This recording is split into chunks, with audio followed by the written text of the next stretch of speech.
Hey, what's going on, everybody? You're listening to the SANE Show, the show about nothing and everything.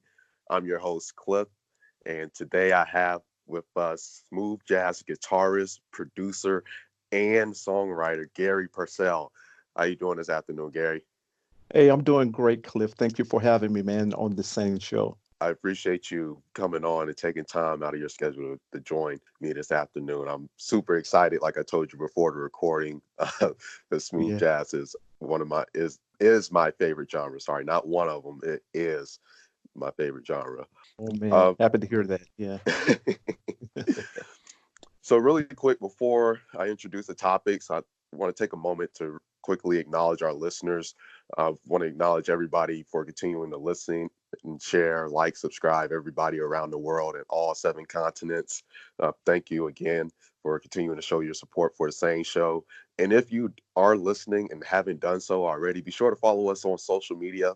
You can find us on Instagram and Twitter at SANE_show, SANE_show. Again, that's SANE_show, SANE.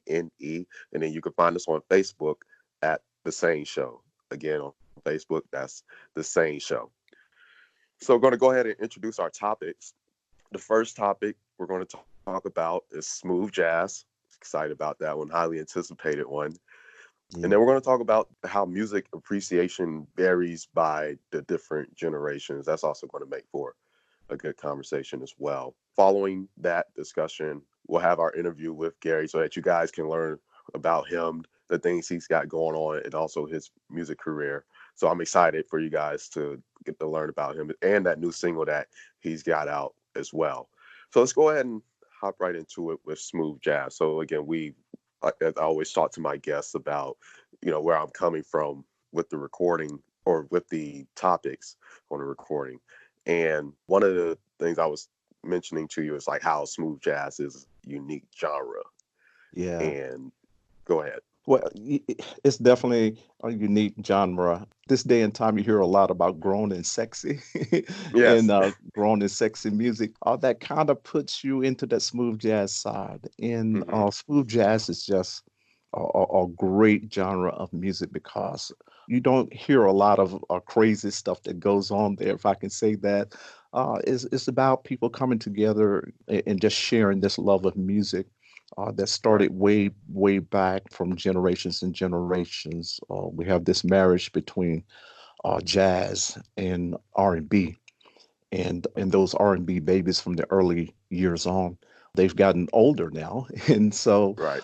and that now smooth jazz has come in jazz flavor over top of some great R&B kind of rhythms and beats and things of that nature, and it just a great mix now of this wonderful sound that is now smooth jazz. I Hmm. agree. I really do agree. And I think one of the things that makes the genre so interesting is how broad it is. Yes, of course. It's It, it, especially go ahead. it is. It's very broad, and cause you can get a flavor. You listen to smooth jazz. You could be listening to one particular radio station that is a smooth jazz station. You will hear a very wide mix of different layers of smooth jazz. If I will, you can hear some stuff that's maybe something that someone has laced with some Miles Davis feels, but also they have used some new age R&B kind of feels behind that, and putting that together, it comes over with something that is very unique. So it ties some of the old even with some of the new. I agree. And one of my favorite things as well when looking at the genre is I like to think of it as far as like the different artists and Hmm. the variations of instruments that Hmm. they use, like yourself. Honest, and it's crazy how this is all happening. Not only is smooth jazz my favorite genre, but my Yeah. favorite artists are the guitarists. Oh So wow. Thank you, yeah, man. Thank you. I appreciate that. yeah. So what a coincidence that you're on my Yeah. podcast and we're talking about Yeah. all of this. Yeah. Uh, Um, I take great pride too in being able to name like so many artists off the top of my head and the different instruments that they each play. From guitars to the saxophone Mhm. to the trumpet and Yeah. the piano. It's like and Wow. and and to see to see what they can do Wow, with that. yeah. Yeah, it's exciting, man. It really is. It is that it doesn't discriminate with instrument. Even It doesn't. uh, violinists into Yep. smooth jazz. You know, Yep. they're using the violin now, which was one time that was over in classical. Right. And but now that instrument and those who have studied classical violin, and now a new generation has says, well, okay, wow, I can use that, and now they're expressing themselves over smooth jazz. It is off the chain, everything is, and it's great to hear an instrument like the violin that is doing smooth jazz. It just has no limits, man. It's It great. it, It's it great really music. Mhm. I'm really itching over here because that's how exciting it is, Yeah. and that's how much excitement it gives me. Especially one of like the coolest things is when you see different artists come together, like all these solo artists. I like how the solo artists they come together and they basically form a band, Mm, and they mm. they make this really great song. I say one of the artists that's really good for that is like Dave Koz and Oh like yeah. Eric Marenthal, Oh Peter man. White. Yeah, yeah. I don't want to get ahead of ourselves when you mentioned Dave Cause. I have a good friend. I'm not going to drop any names, No, but save it. Save it. I have a good friend that is working with Dave Cause right now. So, Oh, that's so cool. yeah, yeah, yeah. Oh my goodness. We'll talk about that later. He's a guitarist too, so I just give you Okay. that hint. Yeah. Okay. It was funny when I was putting this show together and I was looking over the topics, and with smooth jazz I went on to like Wikipedia, so I'm not going to sit here and say that it's 100% accurate. Yeah. But one of the things I learned, it said like in the 70s and the 80s, smooth jazz. I'm imagining I'm a 90s baby, but I'm imagining that's when it was in its youth, and that Yeah. from what I saw, it wasn't as well received as Yeah. it is now. You are accurate about that. I remember back in the 80s because, well, not trying to drop my age and things like that, but I'm a 60s baby, I'm a 70s baby, I'm a 80s baby, I'm a 90s baby all the way up. So that's how deep I am into this music thing and my love for it. But I remember there was a group, and the group's name was Pieces of a Dream. In that particular group, and I went to see a concert, one of jazz greats, saxophonist. I would look at as one of the earlier pioneers of smooth jazz was Grover Washington Jr.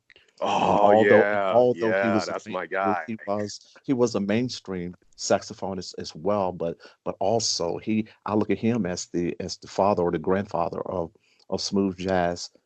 Because there was a particular tune, and I can't remember exactly what it was called, and the young band members that he had around him at that time, and I think that's what it was. It was that energy of young band members that he had at that time, and his vision to play over top of some of what these young band members were doing in their grooves, and they came up with this wonderful groove. You just remember the song, like the song. If you look back at the song that Grover Washington had out, was one of his signature tunes was "Mr. Magic."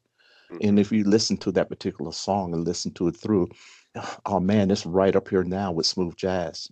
Man, I love Grover Washington, and I remember when I after learning or yeah learning about him, listening to his music, and finding out how he went out, and as Yeah. far as like his untimely passing, it was so Mhm, saddening mhm. because of the Absolutely. impact that he made to the genre. And I was just like, oh man, if only he could see where it is today. Where it is And today. Absolutely.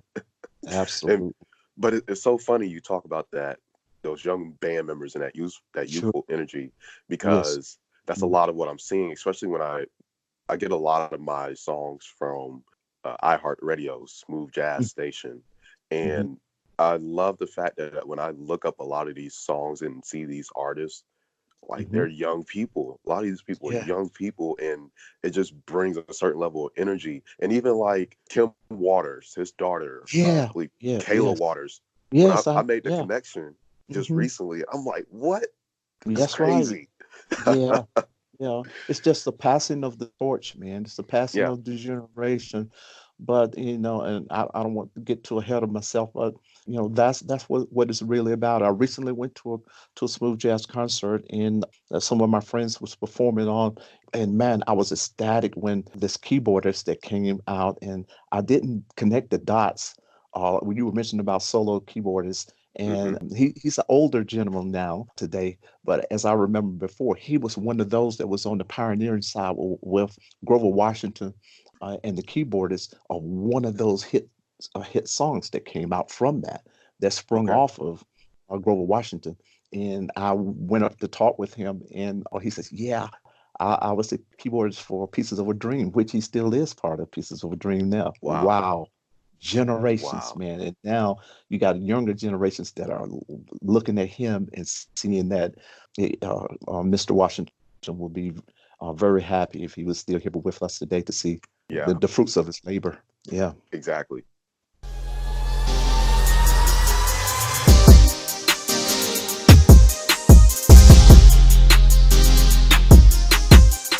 All right, now we're going to get into the second topic, how music Okay. appreciation varies by generation. So we kind of touched on this again, not in early. We kind of touched on it in the previous segment as well as Yeah. prior to the recording. But that's one of the things I constantly look at, like the guy that made DJ Cool, that made "Let Me Clear My Throat." Yeah. I had him on episodes ago, Yeah. but it was kind of the conversation we were having in terms of hip hop and Mhm. how there's obviously generational differences, but then looking back at how old school hip hop has affected new school hip hop and rap.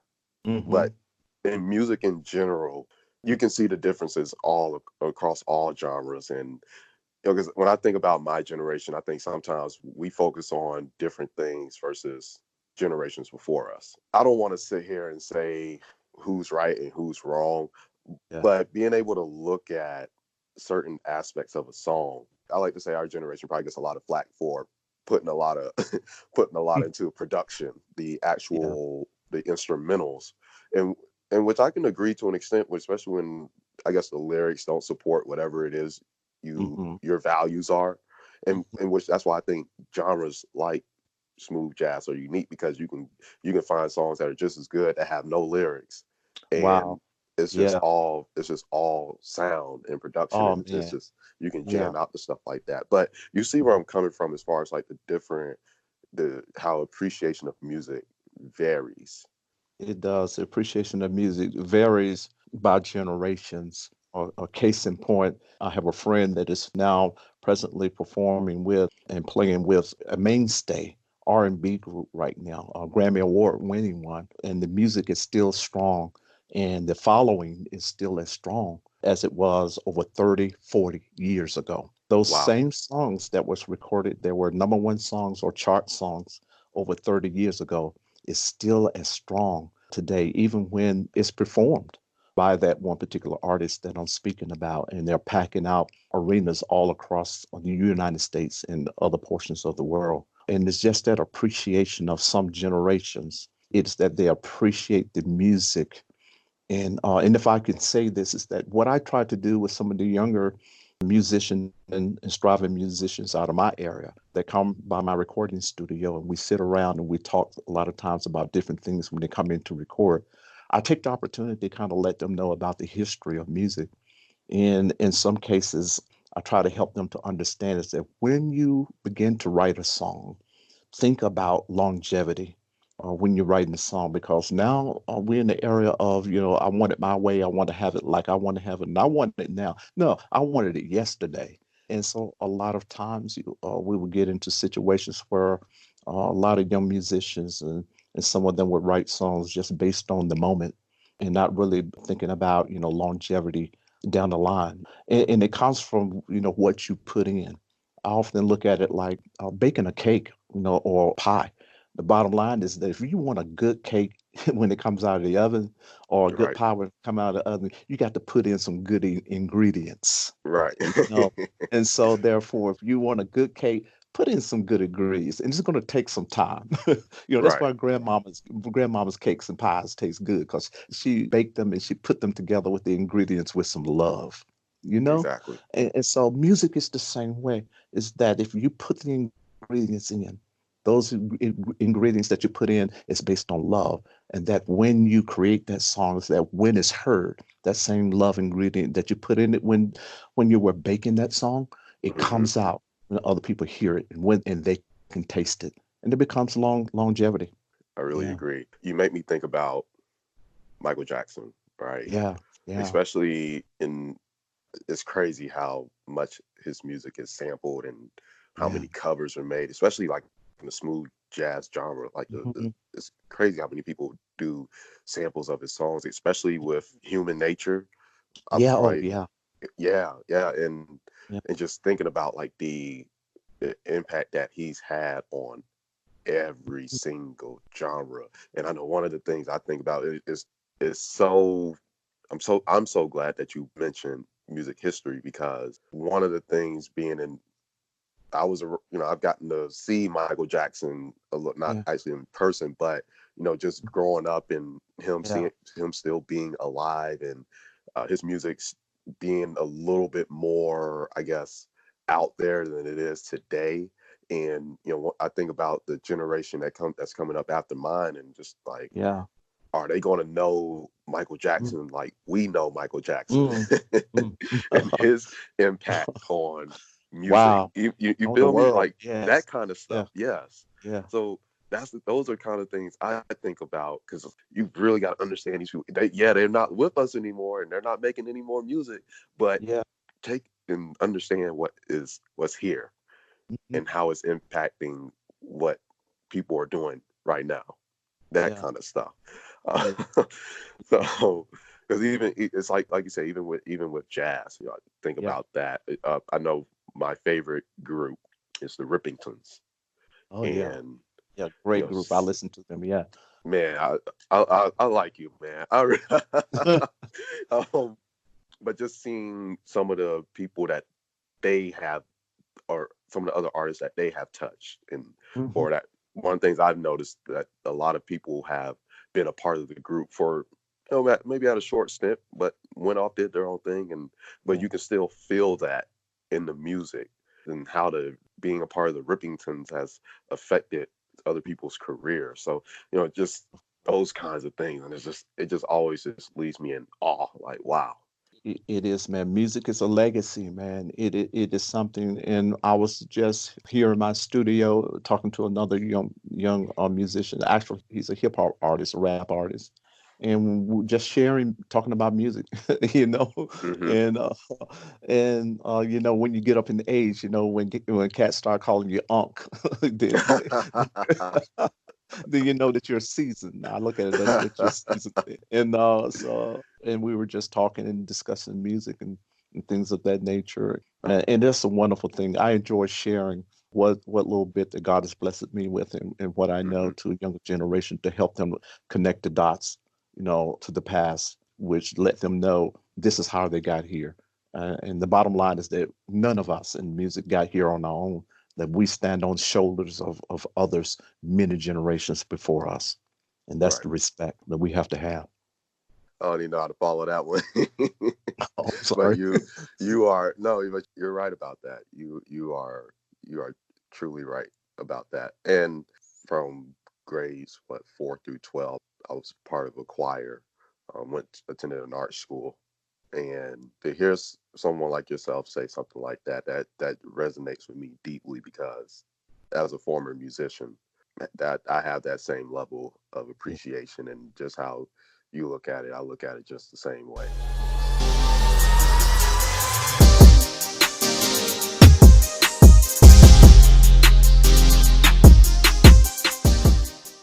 Okay, now we're going to go ahead and get into the interview. I highly anticipated interview.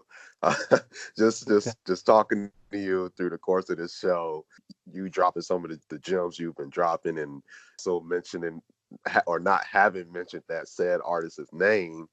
Um, I'm ready for it all. So and I'm Oh ready to man. fire off with my questions. So I want to Okay. definitely let the listeners get to learn more about you, your music, and all the different things that you have going on. So to go ahead and kick things off, how many instruments do you know how to play? And which is your favorite? I know you're a jazz guitarist, but I know Yes. for some people what they might use may not be their favorite. How many instruments, and which is your favorite to play? Well, mainly I play guitar, That's electric guitar, being a guitarist, electric guitar, and also acoustic guitar.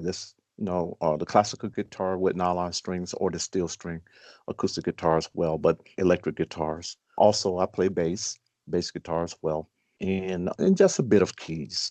And then on the Okay. other side, I said a lot of people don't want to acknowledge that singers are musicians, but they are musicians and they also have an instrument, and that is their voice. So I also sing as well.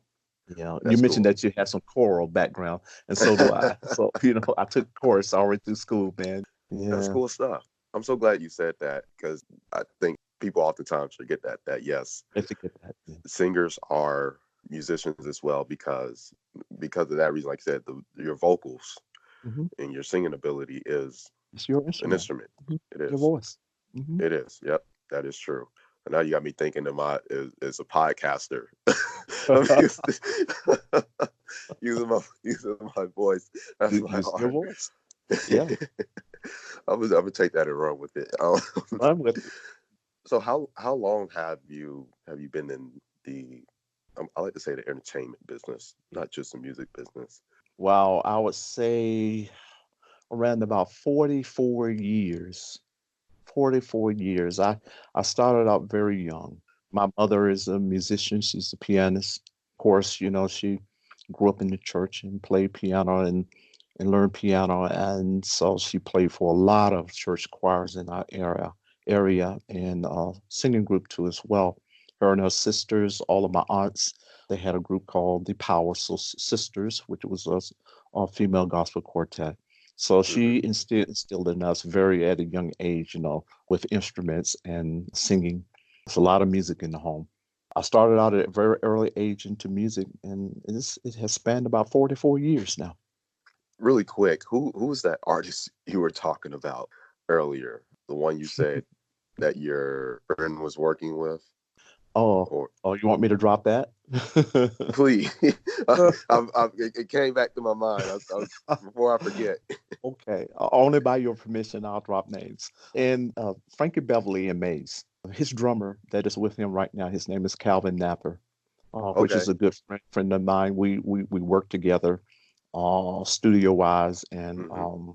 and when we get to the other part about the project, I'll explain that a little bit more. There's a lot of gems that I can drop there. It's amazing, the conversations that Calvin and I would have about the genre of music and longevity, and that a lot of young musicians, man, that I try to share with all the time. So Calvin and I talk about music and the breakdown of it, and I won't go into too much detail about that. But yes, that's the good friend of mine that plays drums for Frankie Beverly Mays. All Yeah. right. That's actually a perfect segue because I'm just ready to ask you, want you to tell the listeners about your new single, Every Time I Close My Eyes. You guys be sure to check it out. I know it's on Apple Music. I already downloaded it and Yeah. listened to it. I like it, by the way.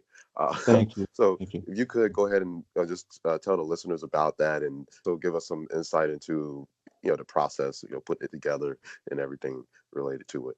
The name of my new single is Every Time I Close My Eyes. It's an old babyface classic, Kenny Edmonds. I think it was originally recorded somewhere around the early 2000s or late 90s.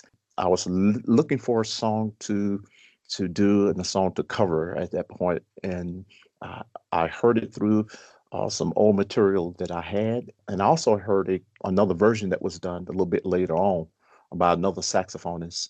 And I says, wow. So I did a little history on to see how many times it was covered, things of that nature, and it had not been covered a lot, and especially not in smooth jazz. So I kind of fell in love with the song basically because I want to produce feel good music. I want to produce music that really touched the soul of people. I want to create music and for people to listen to that make them smile, that make them feel good, and with their Hmm. significant others or their loved ones or whoever they're with, that they have love for. I want them to be able to. I want my song to be a conduit, that they can Yeah. listen to, that pulls them together, that make them feel good in that moment, and not talking about tearing down and people apart. So it's basically about love, and that's pretty much what I'm mostly about. So every time I close my eyes was the perfect song to do a Okay. smooth version of it. I hope people will love it when they hear it. They will. Okay. I'm claiming Yeah. that one for you. They will. All right. What is it like? recording, like actually recording. I understand playing the music, but actually recording that process as a smooth jazz artist. Because when I think about music recording, oftentimes I'm looking at it from a artist with vocals. Right. So how does it work for an artist playing just instruments? Well, most smooth jazz artists, and we talked about a little bit in the early segments that we had. And matter of fact, you mentioned that, so I'm gonna segue off of something that you kind of stepped on. And that is that a lot of different instrumentalists or musicians, whether they're a saxophone player or they're a trumpet player or trombone player or guitarist or even a keyboardist, a lot of musicians are kind of dual. It is that some of them are musically inclined that they actually can sing. They have some vocal skills about themselves, but the vocal skills is not their main instrument. But their Hmm. instrument is whatever they consider that they play. So when we approach a song on the smooth jazz side, and we sing with our instruments, Right. and so when we sing with our instruments, we can touch the hearts of many people that actually hear it. For instance, every time I close my eyes, Babyface sung the lyric on that song. I think it was Mariah Carey that was in the background on that particular song. So I wanted to keep the background in and create with this wonderful vocalist that I have on the recording that did the background vocals on the single. And so having a little vocal skill. So I was singing in my head as I'm playing my instrument. And so that makes it come alive. If I can drop a nugget right here, is that I said to a lot of young musicians that although we learn the technical side of our instrument, I say, but we shouldn't play from our technical side, but we should play from our soul and from our heart. Mm. Because when we play from our soul and our heart, it is that's what the listeners are listening with. They're not listening with their technical ears. They're listening with their soul and their heart. So we must play from our soul and our heart. And even when we record from our soul and our heart. We got all the technical stuff down. You know, we know the chord progressions and the runs and things of that, and the melodic runs and things of that. That's there. That's just the process to get there. But we should always be playing from the soul, our soul and our hearts. Just close your eyes and play, man. That's what I say. For you saying that, I just had this perception that artists take a piece of paper out and write down some notes and try to figure it out from there. I can kind of see it now because people pick up the guitar and they get started with something and they play it and then because they like record it and then they like put the notes together or something. I was just always curious like how that worked. So I appreciate you Yeah. giving me That process works both ways. You should always know what you're playing. right. You should always know what you're playing. But you've created the roadmap, technically with the notes and everything on paper. Once you create the roadmap, that you shouldn't always keep your eyes on the roadmap, but you should know the roadmap and then play from your heart, play from your inner self. Because I truly believe is that music is all about a feeling, and it is all about that. And if someone can't feel your music, then what's the purpose? I Yeah. agree with that wholeheartedly. So really quick before I Uh-huh. let you go, if you could tell the listeners where they can find your latest single and Hmm. let them know of any performances or anything that you have showing up coming up so that they know where they can find you and where they can keep tabs on everything that you have going on. Yes. Well, I have a Facebook page, which is Garry Percell Artist page. Garry Percell Artist page. That's on Facebook.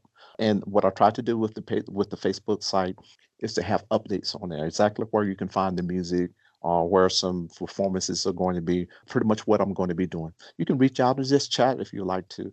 But Garry Percell Artist page. You can find a lot of information. We mentioned earlier that it was on iTunes. It's on iTunes. You can find it on iTunes. Spotify, you can find it on there too as well. All of the social media and all of the music platforms, you can find it there. So if you're looking for it, just Google, and and you can find any platform where it's located. All right, thanks for that.